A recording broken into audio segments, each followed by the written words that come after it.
The first shots of the next world conflict may not be fired on land, but in silence, thousands of meters below the surface.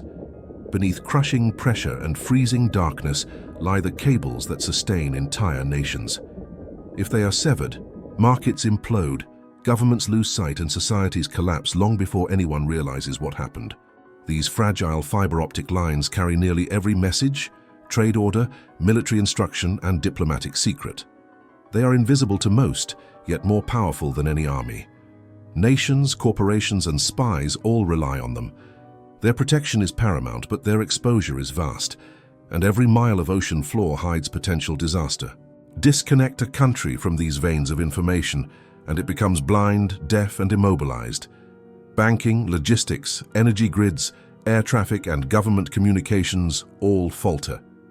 In modern civilization, control of data flow is not optional.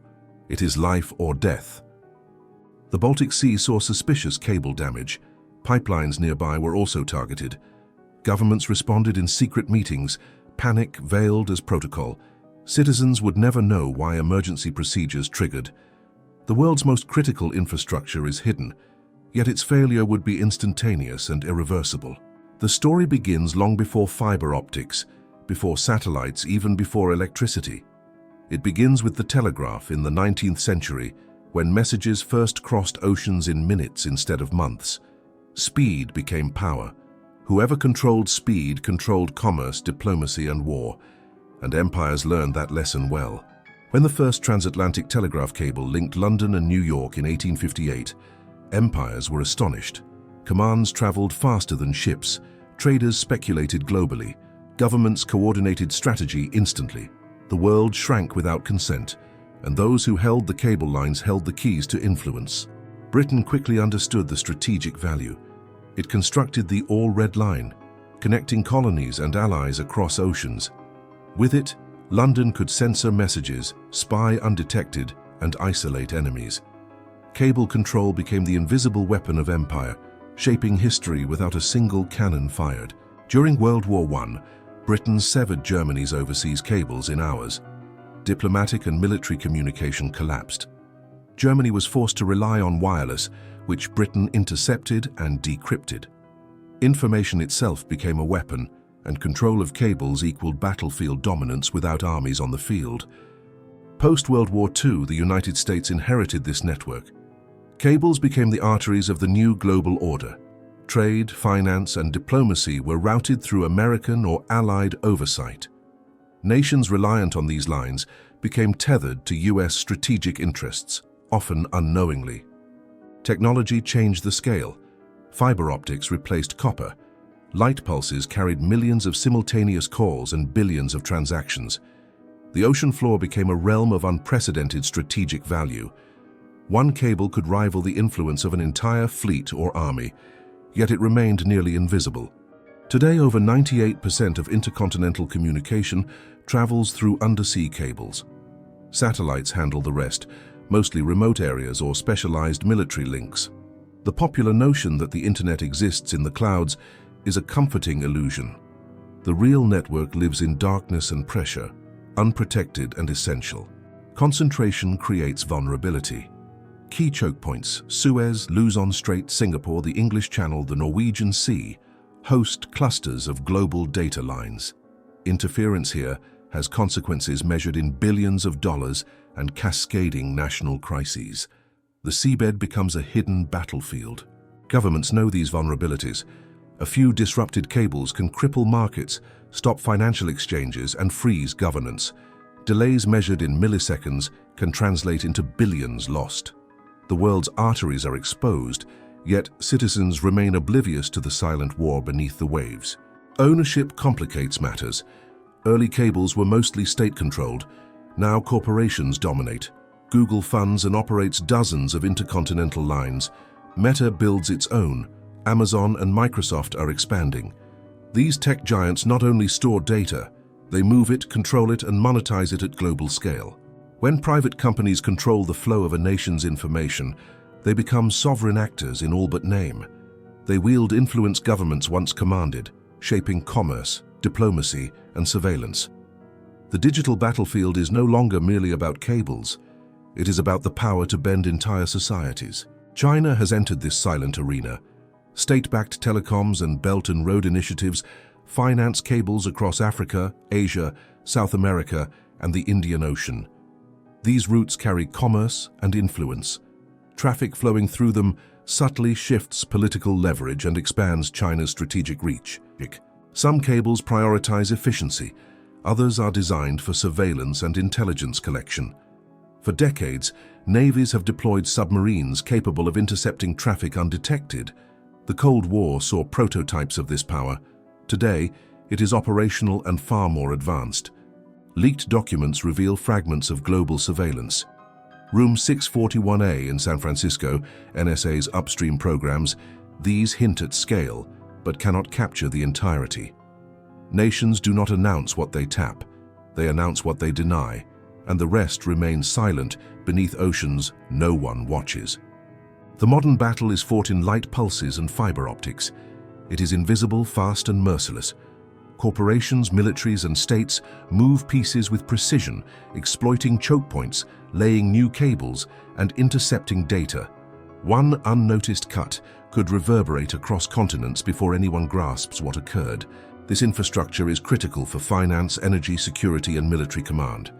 Cyber attacks, sabotage, and espionage increasingly target the cables themselves. Modern conflict often avoids explosions on land. Instead, it seeks to blind, paralyze, and control societies by severing their digital arteries. The stakes are not hypothetical. A single cable damaged in the Strait of Hormuz could halt oil trading globally. The Suez Canal's fiber arteries carry critical financial instructions alongside ships. Disruption here is measured not in inconvenience, but in cascading national crises. Corporate ownership adds complexity. Google's Curie cable, Meta's Maria line, and private ventures link continents with immense capacity. Each new route is a tool of influence. Nations increasingly rely on private firms for what was once sovereign infrastructure, the ability to see, speak, and transact. The United States remains deeply involved. NSA, CIA, and military operations monitor and sometimes exploit cables for intelligence. Submarine fleets and deep-sea drones are deployed to inspect or tap lines. The battlefield is invisible, but the players are deliberate and ruthless. China's ambitions are global. Through the Belt and Road Digital Initiative, it builds and funds cable projects in politically strategic regions. Africa, Latin America, and Southeast Asia see connectivity paired with influence. Every byte routed through Chinese infrastructure subtly reinforces leverage. Europe faces its own dilemmas. Russia's Yantar-class vessels and other deep-sea capabilities monitor cables in the Arctic and Baltic.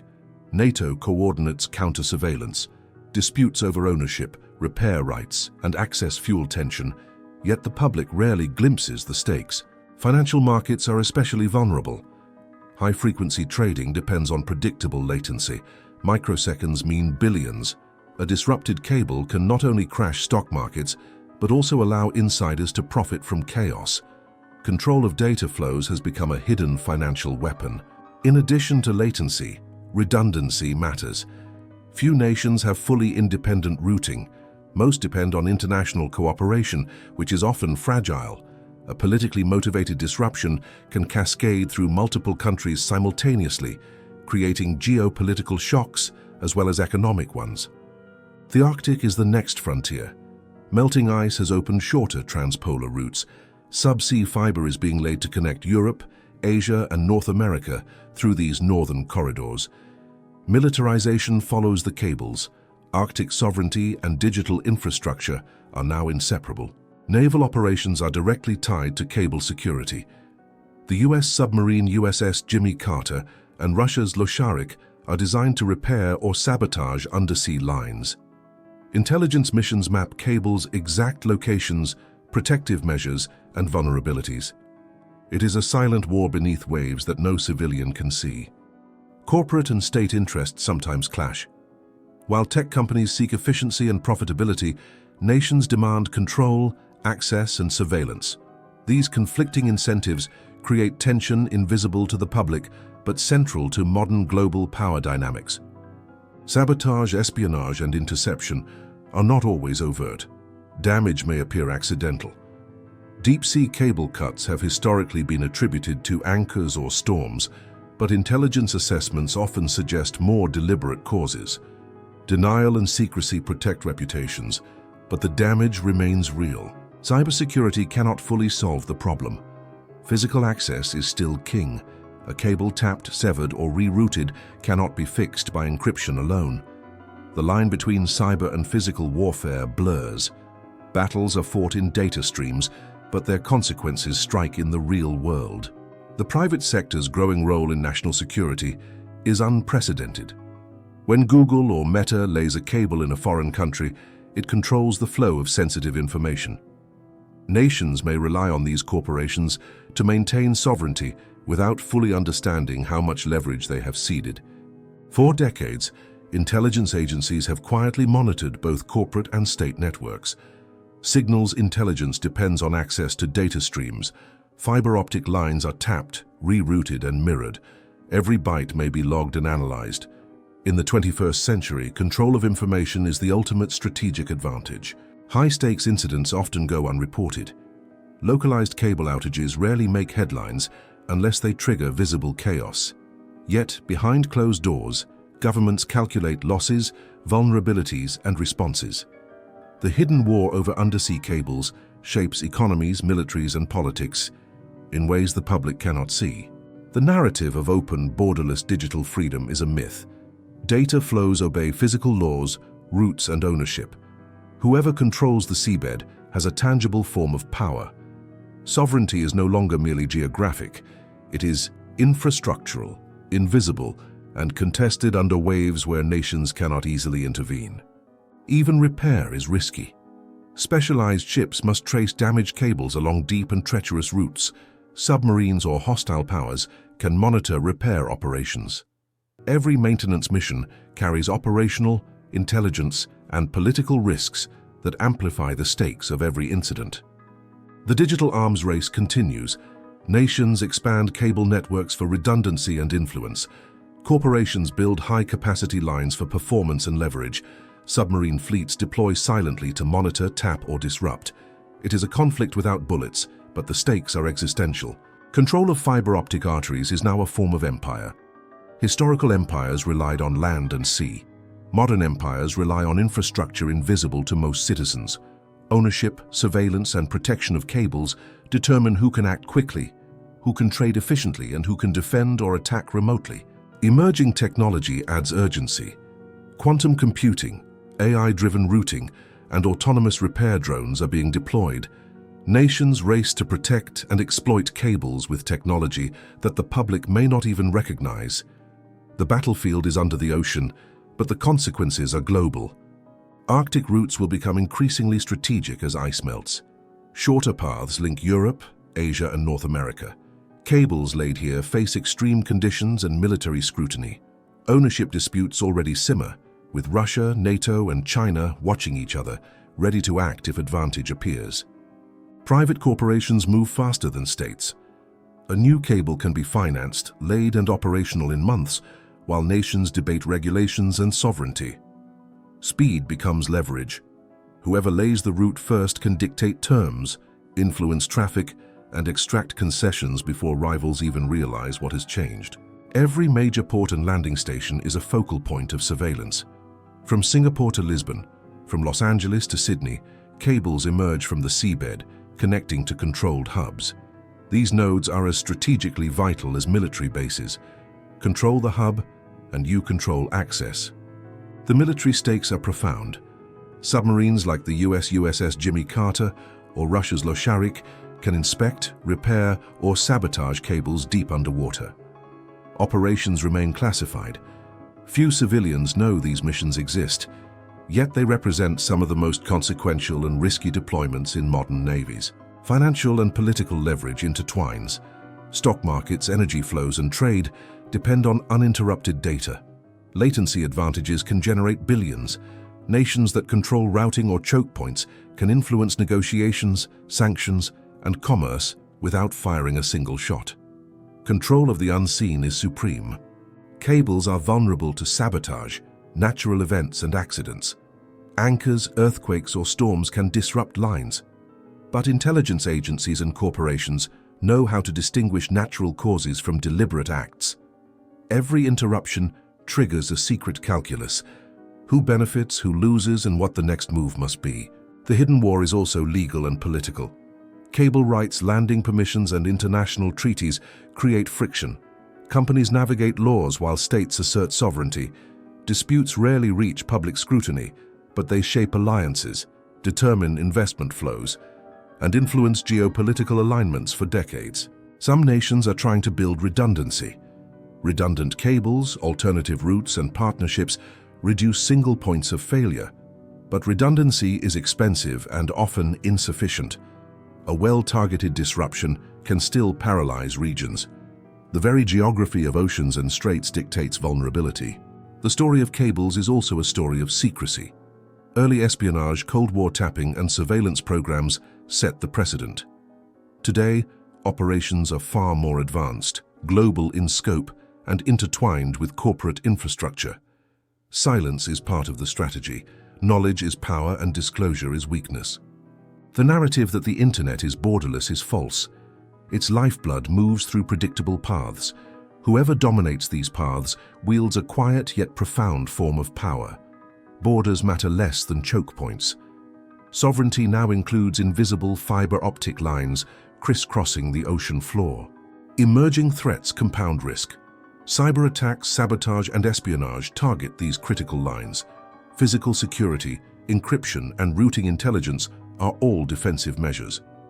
But no system is perfect. Every new cable represents both a lifeline and a potential vulnerability. Corporate ambitions intersect with state objectives. Google, Meta, Amazon, and Microsoft invest billions. They shape how data flows, who accesses it fastest, and how nations participate. Governments must either partner, regulate, or risk losing influence over essential infrastructure. The invisible battle is ongoing. Submarine fleets track cables, drones inspect them, intelligence monitors traffic, and corporations optimize routes. Each byte of data is a potential weapon, bargaining chip, or point of leverage. The oceans hide the modern battlefield, and most will never see it. A single cut, a single misrouted cable, can ripple through markets and governments alike. The consequences are measured not in news headlines, but in lost billions, delayed communications, and compromised sovereignty. Modern conflict is often silent, unseen, and yet devastating.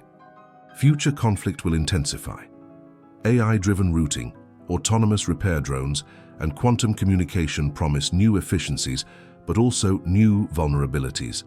Whoever controls innovation in this space may dominate trade, security, and information flows for decades. The underwater war continues quietly. The hybrid of private and state actors creates tension.